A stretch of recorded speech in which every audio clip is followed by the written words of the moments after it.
पश्चिम Asia में चल रहे युद्ध और तमाम वैश्विक कारणों के बीच भारतीय बाजार लगातार गिर रहे हैं। आप आए दिन देखते होंगे कि भारतीय बाजारों में बड़ी गिरावट देखने को आ रही है। आखिर बाजार लगातार क्यों गिर रहे हैं? ये वापस कितने दिनों में रिकवर होंगे और निवेशकों को इस गिरते हुए बाजार में क्या करना चाहिए? इस विषय पर बात करने के लिए आज हमारे साथ मौजूद हैं मैफकॉम कैपिटल मार्केट्स के chairman and founder Shri Vijay Mehta जी। विजय जी, आपका अमर उजाला डिजिटल में स्वागत है। सर, सबसे पहला मेरा सवाल ये कि वर्तमान में जो ये युद्ध चल रहा है पश्चिमी देशों का, इसका भारतीय बाजारों पर काफ़ी लंबे समय से काफ़ी गहरा प्रभाव देखने को मिल रहा है। आपको क्या लगता है कि ये कितने दिनों तक इसका असर भारतीय बाजारों पर रहेगा?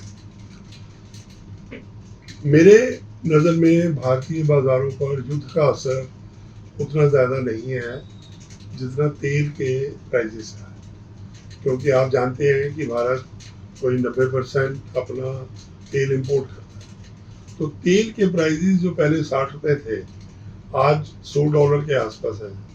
इसने पूरे इंडिया की इकोनॉमी को अफेक्ट किया। आज देखिए, रशिया और यूक्रेन का युद्ध 5 साल होने को है, हमें कोई फर्क नहीं पड़ता, क्योंकि तेल के अलावा हमारा ऐसा कोई भी प्रोडक्ट नहीं है जिसका अमेरिका और ईरान के युद्ध के साथ में इंडिया को फर्क पड़ेगा। दूसरी जो चीज़ है वो है FII की सेलिंग। FII पिछले ऑलमोस्ट अबाउट 7-8 मंथ से बेच रहे हैं। अभी मई के महीने में भी उनकी figure is more than 23,000 crore, right.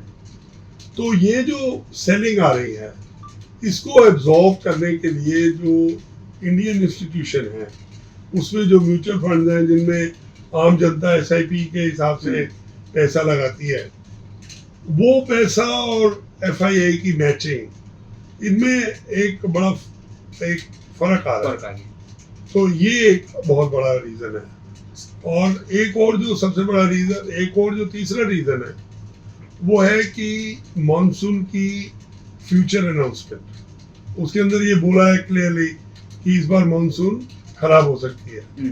तो आगे इस पे और चर्चा कर लेंगे डिटेल में, लेकिन ये 3 कारण है। सर, जैसा अभी आपने बताया कि FII की लगातार बिकवाली हो रही है, तो ऐसे क्या फैक्टर्स हैं? क्योंकि जब से बजट आया है, या अगर हम बजट के पहले भी देखें या लास्ट साल भी देखें, अक्टूबर नवंबर के बाद में लगातार FII लगातार बेच रहे हैं, जिसके कारण भारतीय बाजार कमजोर हो रहे हैं।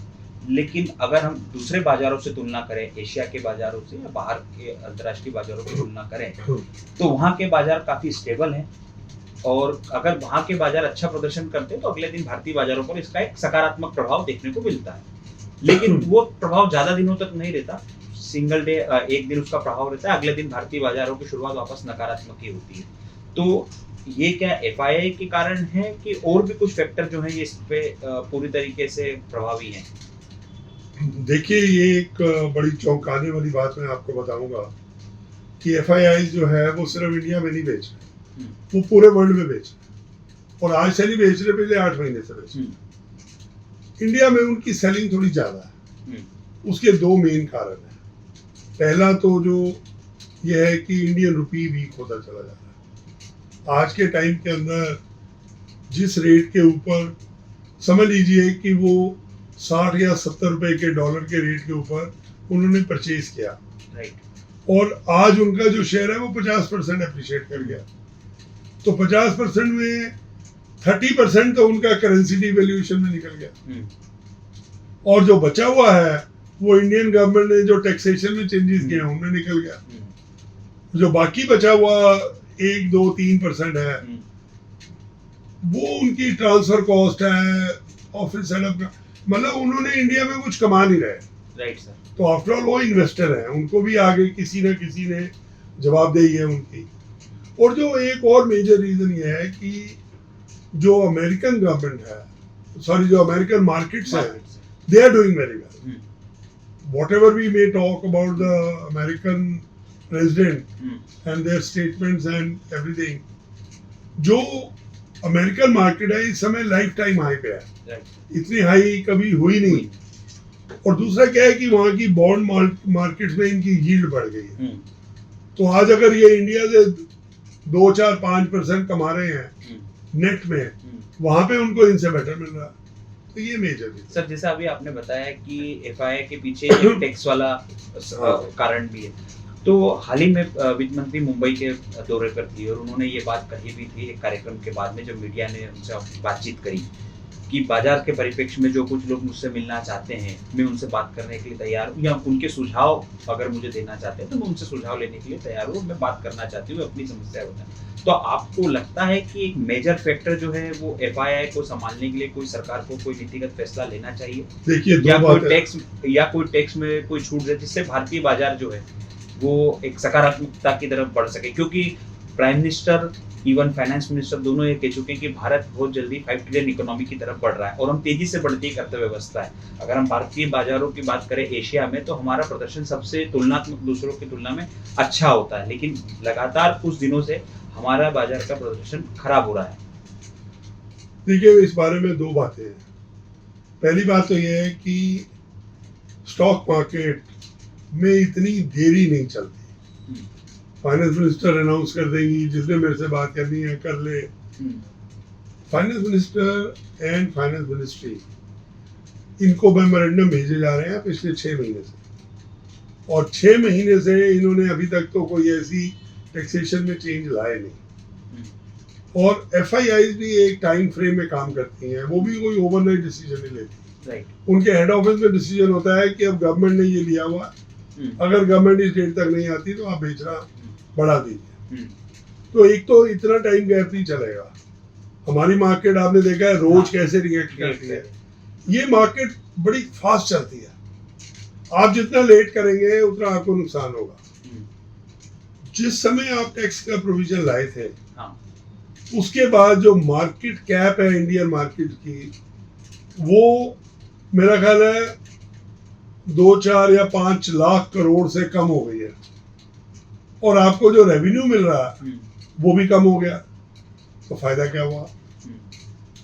अब इसका रेमेडियल लाने के लिए अगर गवर्नमेंट इतना टाइम लगाएगी तो उतना ही लेट होने से, अब ये गवर्नमेंट भी जागी क्यों है? क्योंकि इनके फॉरेन एक्सचेंज के रिजर्व डिप्लीट हो रहे हैं, और इधर से ऑयल के कारण रिजर्व डिप्लीट हो रहे हैं। तो उसके कारण पीएमओ ने जब फाइनेंस मिनिस्ट्री को पूछा, तब जाके उन्होंने वहां पे एक हरकत शुरू हुई। दूसरा, इंडियन गवर्नमेंट की एक सबसे बड़ी प्रॉब्लम क्या है कि ये रेवेन्यू का उनके लिए ये बड़ा इजी सोर्स है, ये उसको छोड़ना नहीं चाहते। 50,000 करोड़ रोज इनकी जेब में आ जाता है एसटीटी में, स्टॉक एक्सचेंज काटते हैं, इनको मिल जाता है। अब आप ये समझिए कि जब ये एसटीटी आया था, it was in replacement of the capital gain tax. Mr. Chidambaram had announced it on the floor of the house. Right, sir. अब कैपिटल गेन टैक्स भी लग गया, एसटीटी भी लग गया, जीएसटी भी लग गया, ब्रोकरेज भी लग गई, ट्रांजैक्शन टैक्स भी लग गया। वी जो स्टॉक मार्केट के ब्रोकर्स हैं और जो इन्वेस्टर्स हैं, they pay 7 kind of taxes. There are many markets in the world जिसमें फॉरेनर्स के ऊपर जो वो इन्वेस्टमेंट करते हैं उसमें कोई टैक्स नहीं लगता, जीरो। और majority of the countries I am telling you. अब इंडिया वाले जो हैं उनको ये समझना चाहिए कि जब एफआईआई आती हैं तो उसके साथ बहुत कुछ आता है। उसके बाद एम्प्लॉयमेंट आती है, उसके बाद फंड रेजिंग की कैपेसिटी आती है एट अ लोअर प्राइस। पूरे वर्ल्ड ओवर उस कंट्री का कॉन्फिडेंस लेवल बढ़ता है। लेकिन यहाँ पर क्या है कि स्टॉक मार्केट के मामलों में एक जो अर्जेंसी चाहिए, वो अर्जेंसी अभी फाइनेंस मिनिस्ट्री में दिखती नहीं है, और जब तक वो नहीं आएगी एफआईआई वापस नहीं आएंगे। हम सर एफआईआई की बात कर रहे हैं, लेकिन अगर देखें तो घरेलू निवेशक जो है वो लगातार अभी बाजार की परिस्थितियों को संभाले हुए हैं। आमतौर पर जब लंबे समय से हम देख रहे हैं, आपने भी बताया कि एफआईआई बेच रहे हैं, लेकिन जो घरेलू निवेशक है उन्होंने बाजार को स्थिर कर रखा है। इसके पीछे, क्योंकि घरेलू निवेशक तो जानते हैं कि भारतीय बाजार जो है वो भविष्य में कुछ अच्छा प्रदर्शन करेंगे, तो आखिर घरेलू निवेशक का लगातार खरीदना ये क्या दर्शा रहा है? देखिए, Indian economy is going to do well. ये जितने भी लोग इंडिया में हैं आज उनको इस बात का कॉन्फिडेंस है। ये कॉन्फिडेंस के कारण नंबर 1, नंबर 2, इंडियन इन्वेस्टर का जितना पैसा जिस भी तरीके की इन्वेस्टमेंट में लगा हुआ है उससे बेटर रिटर्न उसको स्टॉक मार्केट में मिल रहा है। आप बैंक में उसको क्या देते हो 6%, 7%, हाँ 7%, हाँ ठीक है। हाँ सीनियर सिटीजन को 8%, 8%, फिर उस पर टैक्स भी तो लगता है। बिल्कुल। तो नेट हाथ में क्या आया? वो लंबा इंतजार है। तो ये क्या है, कई बार अगर इफ इन्वेस्टर की रीडिंग अच्छी है हाँ तो उसको 1% रोज का मिल जाता है, हाँ तो वो यहाँ इन्वेस्टमेंट में खुश है। उसको कोई डॉलर के लिए लाने या जाने में कोई करेंसी का लॉस नहीं है, नहीं है। और जो टैक्स है वो उसका नॉर्मल कोर्स में एक्सेप्टेड है, तो इसलिए वो भी आ रहे हैं। और जो आ रहे हैं उनमें यंग्स बहुत हैं।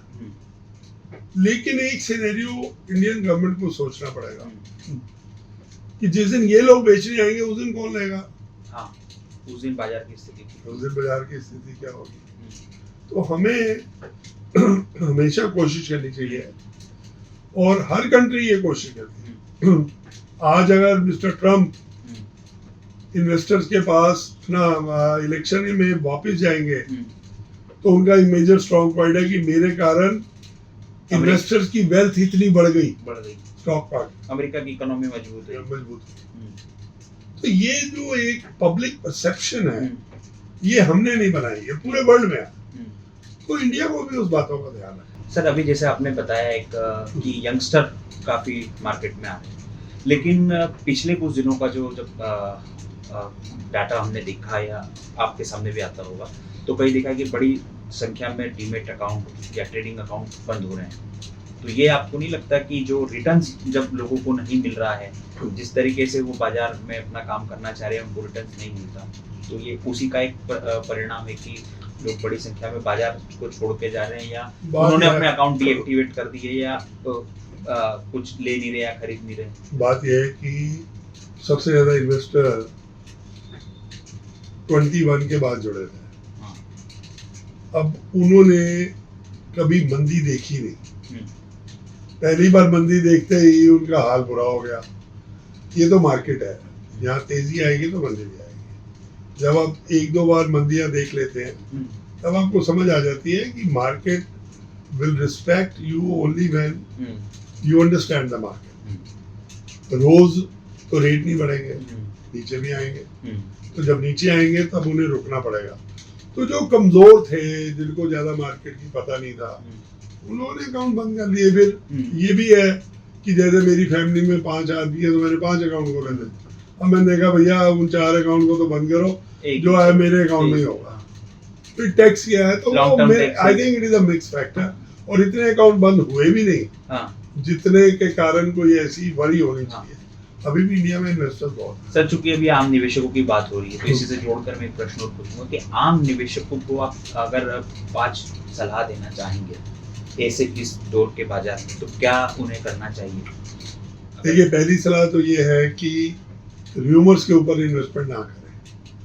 आजकल बहुत सारे यूट्यूब के चैनल चलते रहते हैं, SMS आ जाता है कि we will make you earn 10% a month, आप इसमें लगाइए उसमें लगाइए, उस पर नहीं ध्यान देना चाहिए। दूसरा, ये मार्केट में आप लोगों को पहले you must understand the market. लोग क्या करते हैं कि मार्केट को वो बड़ी एक ये समझते हैं कि बस पैसा डालना है और बढ़ना शुरू हो जाए। तो आपको अच्छा शेयर ढूंढना पड़ेगा। अच्छा शेयर कैसे ढूंढना चाहिए, इसके बारे में स्टडी करना पड़ेगा। वो एक बड़ी इंपॉर्टेंट बात है। तीसरा ये है कि जो अच्छी कंपनीज हैं, जिनका ग्रोथ पोटेंशियल है, और बाई चांस आपने उसमें इन्वेस्टमेंट की भी है, उस इन्वेस्टमेंट को थोड़ी देर रखिए। अब मैं छोटा सा एग्जांपल देता हूँ कि बॉम्बे स्टॉक एक्सचेंज, इसका शेयर जो है मेरा ख्याल है 70-80 रुपए पे चला गया था। जिन्होंने इसको, ये 2021 की बात बता रहा हूँ, 5 साल के अंदर इस शेयर ने मेरा ख्याल है 5,000 या 10,000% से ज्यादा का रिटर्न। अभी शायद तक मेरे हिसाब से 4,500-5,000 के आसपास था। नहीं, उससे पहले ही 8,000 था। तब अच्छा, इन्होंने स्प्लिट किया था। उसके बाद 2 बोनस दिए, 2 या 3 डिविडेंड अलग दिए। अच्छा, सारी चीजों का रिटर्न को गए। तो अगर आप अच्छी कंपनी में बैठे हैं और वो अच्छे बिजनेस में है, हाँ, तो आपको थोड़ी देर बैठे रहना चाहिए। अभी क्या है, हमारी मार्केट्स के अंदर 90% से ज्यादा काम ट्रेडिंग का है, तो ट्रेडिंग में लोग लूज कर जाते हैं, ये सेबी की भी स्टडी है। हाँ, फिर वो डिसहार्टन हो जाते हैं। अगर वो इन्वेस्टमेंट में रहेंगे तो सूनर और लेटर, जैसे आप जो इंडिया में या वर्ल्ड ओवर ये कहते हैं कि रियल एस्टेट में लेके बैठ जाओ भैया, रेट बढ़ेगा ही बढ़ेगा। उसका एक और कारण है कि रियल एस्टेट में बढ़त हुई या कमी आई, हाँ, उसका रोज शाम को टीवी पे अनाउंसमेंट नहीं आता, हाँ, तो आप बैठे रहते हो। हाँ, तो इन्वेस्टमेंट को भी थोड़ी देर बैठे रहेंगे तो अच्छी कंपनी में हमने ये देखा है कि कभी ऐसा हुआ ही नहीं कि नुकसान। लॉन्ग टर्म में, लॉन्ग टर्म मीन्स कम से कम मिनिमम आप 6-8 महीने का तो प्रोस्पेक्टिव बनाइए। राइट सर, आजकल जो न्यू इन्वेस्टर है, यंग है, उसका पेशेंस लेवल कम थोड़ा कम है। कम है। हम लोग तो 5-5 साल बैठे हुए हैं, हाँ। 3-3 साल बैठे हुए हैं, और उसी में वेल्थ बनती है। सर, शुरुआत में आपने कहा था कि बाजार को प्रभावित में के लिए एक अभी मौसम और अल नीनो का भी एक प्रभाव है, क्योंकि अब मानसून सीजन शुरू होने वाला है। मौसम विभाग ने भी फोरकास्ट किया है कि इस बार मानसून आमतौर पे अपेक्षा थोड़ा सा वो होगा, खराब होगा, या जिस तरीके से बारिश की उम्मीदें वैसी नहीं है, तो क्या इसका भी इफेक्ट बाजार पर दिखेगा? देखिए, हमारी जो कंट्री है इंडिया, ये प्रीडोमिनेटली एग्रीकल्चर डोमिनेटेड कंट्री है। आज इंडिया की मेजॉरिटी पॉपुलेशन अपना जो मेजर इनकम है वो जमीन से कमाती है। अगर आपकी बारिश नहीं हुई तो उसका आपकी फसल पे असर पड़ेगा। फसल पे असर पड़ेगा तो किसान के हाथ में पैसा नहीं आएगा, पैसा नहीं आएगा तो वो परचेजेस नहीं करेगा, फिर साथ ही साथ गवर्नमेंट पे बर्डन आ जाएगा। फिर उसके बाद सबसे बड़ी प्रॉब्लम ये है कि आज ये क्रेडिट इकोनॉमी है। हाँ। तो क्रेडिट इकोनॉमी में जितनी इंस्टॉलमेंट हुई है वो इंस्टॉलमेंट नहीं देगा उन चीजों की जो लग्जरी में है। हाँ। हो सकता है अपनी इंश्योरेंस की पेमेंट कर दे या स्टैट्यूटरी पेमेंट्स कर दे, बिजली की, पानी की। इन सभी का एक क्यूमुलेटिव इफेक्ट आता है इंडिया में, और वो क्यूमुलेटिव इफेक्ट जो है वो सभी सेक्टर्स को प्रभावित करता है। तो उसमें थोड़ा आदमी को ध्यान रखना पड़ता है कि ये जो बारिश है, एक तो होता है डेफिशिएंट बारिश, उसका कोई ज्यादा फर्क नहीं पड़ता पड़ता है, लेकिन दूसरी जो फर्क पड़ता है वो जब वो बारिश हार्मोनियस नहीं है, यूनिफॉर्म नहीं है। हाँ। भाई उड़ीसा में पड़ी नहीं, हाँ। और बंगाल में ज्यादा पड़ गई, हाँ। बॉम्बे में ज्यादा पड़ गई, हाँ। दिल्ली तो में हुई। हाँ, दिल्ली में हुई नहीं। तो ये जो एक हार्मोनियस नेचर है, ये तभी पता चलनी शुरू होती है when you get to closer to the monsoon. अब देखिए, मेरे को नहीं लगता कि कोई इतना ज्यादा अभी प्रेडिक्शन क्लियर है। तो बारिश कम होगी, ये बात तो ठीक है, लेकिन कम होने के बाद अगर ये हार्मोनियस रहेगी तो उसका इम्पैक्ट कम होगा। सर, बीच में आपने एक अमेरिकी राष्ट्रपति ट्रम्प की बात कही थी कि वो उनका बयान आ जाता है, तो लंबे दिनों से भारत और अमेरिका की एक जो ट्रेड डील है वो भी अटकी पड़ी है। कल ही बयान आया कि भारत की डील के अमेरिका की तरफ से कि भारत की डील एक सकारात्मकता से आगे बढ़ रही है और जल्द ही हम ये डील के करीब पहुंच जाएंगे। आपको लगता है कि अगर ये डील होती है भारत और अमेरिका के बीच, तो उसके बाद भारतीय बाजार जो है वो स्टेबल होंगे, या उसके बाद जो ये मंदी अभी हाल फिलहाल में जो अप्स एंड डाउन देखने को मिल रहा है ये खत्म होगा और एक बाजार आगे की तरफ बढ़ेगा, या यहाँ से बाजार को एक मूव मिलेगा? देखिए, इस कॉन्टेक्स्ट में दो बातें हैं। एक तो यह है कि आप तो पत्रकार हैं इतने बड़े, अगर आप मिस्टर ट्रम्प को रेगुलरली सुनते रहते हैं तो आपको ये बिल्कुल ध्यान में आ गया होगा कि मिस्टर ट्रम्प की स्टेटमेंट थोड़ी बदल जाती है। जो आज स्टेटमेंट दिया है वो कल शाम अब तक वो बदल जाएगा। 3 हफ्ते में डील हो जाएगी, ये बात वो 6 महीने से कह रहे हैं। वो जब हो जाएगी नंबर 1, तब डेफिनेटली पॉजिटिव होगा, ये बात तो पक्की है। लेकिन पॉजिटिव होगा सेक्टर वाइज। कुछ सेक्टर ऐसे होंगे जिनको उस डील से नुकसान होगा। हाँ। तो वो फिर जब वो अनाउंसमेंट आएगी डिटेल में और उसमें ये पता चलेगा कि कौन से सेक्टर को ज्यादा फायदा हो रहा है, उसी हिसाब से मार्केट में reaction. Sir, prime minister Narendra Modi ने हाल ही में लोगों से अपील करी है कि आप ईंधन का उपयोग कम करें, पेट्रोल का उपयोग वो करें, सोने को लेकर के भी उन्होंने अपनी अपील करी। क्या इस अपील का भी कोई प्रभाव भारतीय बाजारों पर है, या क्या लगता है आपको, इसको किस तरीके से आप देखते हैं? देखिए, पहली बात तो ये है कि ये अपील पहली बार नहीं हुई किसी भी प्राइम मिनिस्टर की तरफ से, इंडियन प्राइम मिनिस्टर। सबसे पहली अपील मिसेस इंदिरा गांधी ने 1974 में की थी। फॉलिंग रिजर्व्स जो हैं उनके अंदर जो सबसे बड़ा एक मैटर ऑफ कंसर्न है वो है कि ऑयल तो नेसेसिटी है, लेकिन बहुत सारा पैसा नॉन प्रोडक्टिव एसेट्स में खर्च हो रहा है। अब आप देखिए, आप मार्केट में जाएं, न्यूजीलैंड से सेब आ रहा है 10,000 करोड़ का या कितने भी करोड़ का। फिर शादियां हो रही हैं तो बैंकॉक से फूल आ रहे हैं। सोना आ तो रहा है, लेकिन सोना एक होल्ड हो रहा है, प्रोडक्टिवनेस नहीं है। और सोने की पेमेंट डॉलर में हो रही है, इंडिया में तो बनता नहीं है।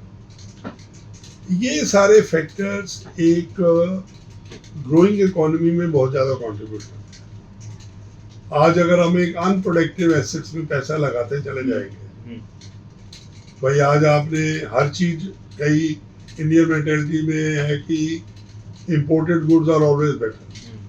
बिस्किट भी इम्पोर्टेड खाएंगे कुछ लोग, हर चीज इम्पोर्टेड है, मेकअप का सामान इम्पोर्टेड है, फल इम्पोर्टेड है, फूल इम्पोर्टेड है, गाड़ियां इम्पोर्टेड है। तो उससे जो फॉरेन एक्सचेंज रिजर्व पे वो पड़ता है प्रेशर, उस प्रेशर से जो नेसेसिटी खरीदने वाली चीजें हैं वो बैलेंस बिगड़ जाता है। I think prime minister appeal is very much in order. अब उसके कारण जनता कितना उसको सुनेगी, हमारे यहाँ तो डेमोक्रेसी है, लोकतंत्र है, तो ज्यादा लोग परवाह नहीं करते हैं, कुछ लोग अपोज भी करते हैं। बट 1 to 1 मुझे लगता है कि प्राइम मिनिस्टर की appeal in line with the growth of the country है। अगर हम आज इंडिया में बहुत जगह बनी हुई है, इंडिया की बहुत अच्छी खाने पीने की चीजें हैं, इंडियन किसान का माल बिकेगा, उसको पैसा मिलेगा, वो बाजार में आएगा। अब फैशन बन गया है कि जाना है तो बाहर ही जाना है, होटल भी महंगे हैं तो भी खर्चा होगा। इसको अब एक मिडिल लेवल पे जो है उसको रोकना पड़ेगा। रिच आदमी को तो एक नॉर्मल है, लेकिन अब मिडिल लेवल भी अगर उसको जाना है तो हर चीज इम्पोर्टेड चाहिए। ये थोड़ी tendency I think it is थोड़ा सा आम आदमी को भी बदलना होगा। सर, लास्ट प्रश्न मैं आपसे पूछना चाहूँगा कि कल नेता प्रतिपक्ष राहुल गांधी का भी एक बयान आया कि भारत सरकार की जो नीतियाँ हैं और जिस तरीके से ये फैसले लिए जा रहे हैं या हो रहे हैं, उससे भारत की इकोनॉमी डिस्ट्रॉय कर जाएगी और भारतीय इकोनॉमी जो है वो गलत उस पे है, मतलब भारतीय इकोनॉमी पर के हिसाब से ठीक नहीं। इसे आप कैसे देखते हैं? देखिए, वैसे तो जो नेता प्रतिपक्ष होते हैं उनका काम ही यही है कि वो बोले कि कंट्री डूब रही है, हमारे आने में बच जाएगी। दूसरा ये है कि मुझे मिस्टर गांधी के बयान में कोई ऐसा ठोस आधार नहीं मिला जिसके ऊपर मैं आपको अपना एक ओपिनियन दे सकूं।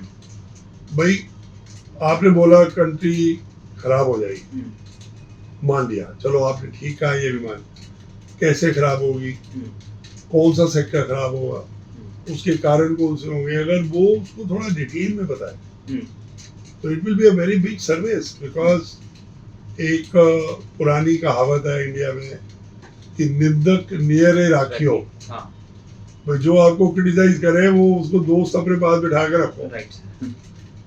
तो निंदक इज वेरी गुड, लेकिन अगर निंदक जो है वो अपने आर्गुमेंट के साथ निंदा करता है तो वो उसका बेनिफिट मिलेगा। बिल्कुल।